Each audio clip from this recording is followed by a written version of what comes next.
गीता में भगवान श्री कृष्ण अर्जुन से कहते हैं कि केवल मूर्ति में मेरा दर्शन करने वाला नहीं बल्कि सारे संसार में प्रत्येक जीव के भीतर और कण कण में मेरा दर्शन करने वाला ही मेरा भक्त है।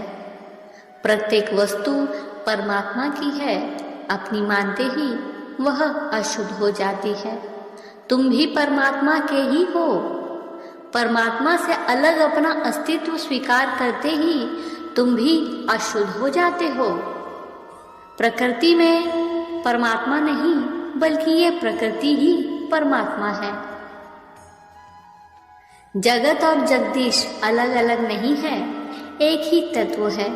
परमात्मा का जो हिस्सा दृश्य हो गया है वह जगत है और जगत का जो हिस्सा अदृश्य रह गया वह जगदीश है। संसार से दूर भाग कर कभी भी परमात्मा को नहीं पाया जा सकता है।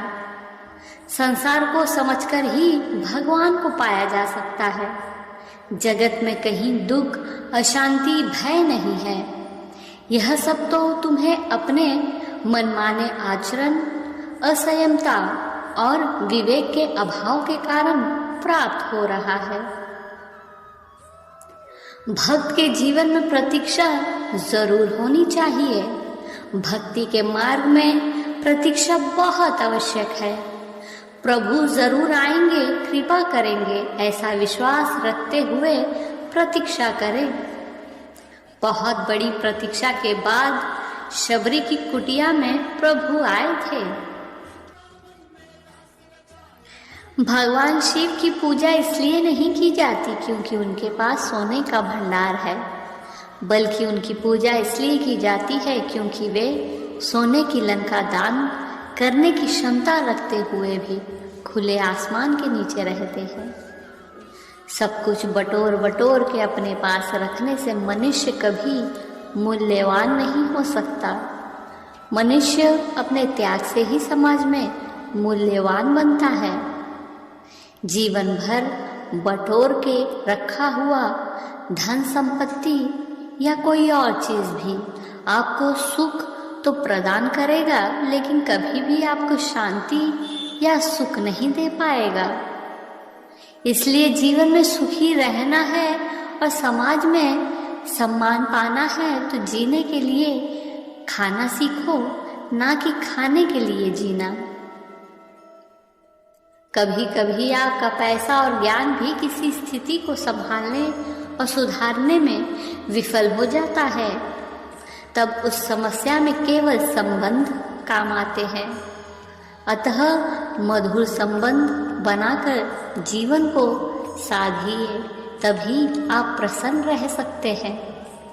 माफ करने का मतलब भूल जाना नहीं है। माफ करने का मतलब है कि आप अपने भीतर कोई कड़वाहट नहीं ढोते, क्योंकि कड़वाहट आपके जीवन को बर्बाद कर देती है। हर कोई जीवन के सुखद अनुभव का अधिकारी है। आप किसी भी इंसान को जो सबसे अच्छा उपहार दे सकते हैं वो ये है कि उन्हें खुद को आनंदमय इंसान में बदलने के साधन भेंट करें। बुद्धि एक चाकू की तरह होती है, जितनी ज़्यादा तेज हो उतनी अच्छी है। पर जब आप अपने जीवन के हर पहलू को अपनी बुद्धि से चलाने की कोशिश करते हैं तो ये वैसे ही है जैसे कि आप अपने कपड़े को चाकू से सीने की कोशिश कर रहे हो। सृष्टिकर्ता की सृष्टि पर ध्यान देना ज़्यादा महत्वपूर्ण है, बजाय उस बकवास के जिसे आप अपने सिर में पैदा करते हैं। आपका जीवन समय की एक सीमित मात्रा है। सिर्फ दुखी लोग ही सोचते हैं कि ये लंबा है। अगर आप आनंदमय हैं और स्वस्थ हैं और अगर आप 100 साल भी जीते हैं तो भी वह बहुत छोटा लगेगा। कोई भी समस्या तब तक ही है जब तक आप उससे डरते हो और उसका सामना करने से बचते हो। मनुष्य के संकल्प के सामने बड़ी से बड़ी चुनौती भी छोटी हो जाती है। संघर्ष, दुख, प्रतिकूल परिस्थिति, अभाव, ये सब तुम्हें निखार रहे हैं। समस्या को स्वीकार करना ही समस्या का समाधान है। ये देखिए कि जीवन में आगे कैसे बढ़ना है। हरदम शीशे में पीछे का नज़ारा देखते रहने से आप दुर्घटनाग्रस्त हो सकते हैं। जीवन शांति के बारे में नहीं है, पर अगर आप शांति नहीं जानते तो आप जीवन को कभी नहीं जान पाएंगे। आप चाहे जहाँ हो, चाहे जिन भी परिस्थिति में हो, हर परिस्थिति से कुछ बेहतरीन निकाले या सीखे, जीवन का अनुभव व्यर्थ ना जाने पाए। गलत दिशा की ओर हजारों कदम चलने की अपेक्षा लक्ष्य की ओर 4 कदम चलना कई गुना महत्वपूर्ण है। तुम सत्य को जितना जल्दी हो चुन लो, ताकि परम सत्य भी तुम्हें चुन सके। अपनी समीक्षा रोज करते रहो, आत्मचिंतन करो। जीवन उत्साह कैसे बने, प्रत्येक क्षण उल्लासमय कैसे बने, जीवन संगीत कैसे बने, यह चिंतन जरूर करना। कुछ छोड़ना पड़े तो छोड़ने की हिम्मत करना, और कुछ पकड़ना पड़े तो पकड़ने की हिम्मत करना। अपनी समीक्षा से ही आगे के रास्ते दिखेंगे। सफलता मिले तो भी नजर जमीन पर रहे, और असफलता मिले तो पैरों के नीचे से जमीन कांपने ना लग जाए। बस दोनों परिस्थितियों में एक सा भाव ही तो योग है, यह संभाव ही तो योग है। गुफा में बैठकर की जाने वाली साधना ही योग नहीं। हम अपने जीवन में अपने कर्मों को कितनी श्रेष्ठता के साथ करते हैं, कितनी स्वच्छता के साथ करते हैं, बस यही तो योग है।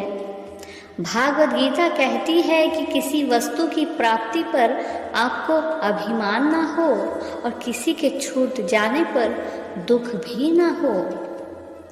समय मूल्यवान और बहुमूल्य नहीं, वह तो अमूल्य है। हमारे पूरे जीवन भर की कमाई भी समय के एक क्षण को नहीं खरीद पाएगी, फिर समय का दुरुपयोग किस लिए है। ध्यान रहे, समय अमूल्य है, हर क्षण घट रहा है।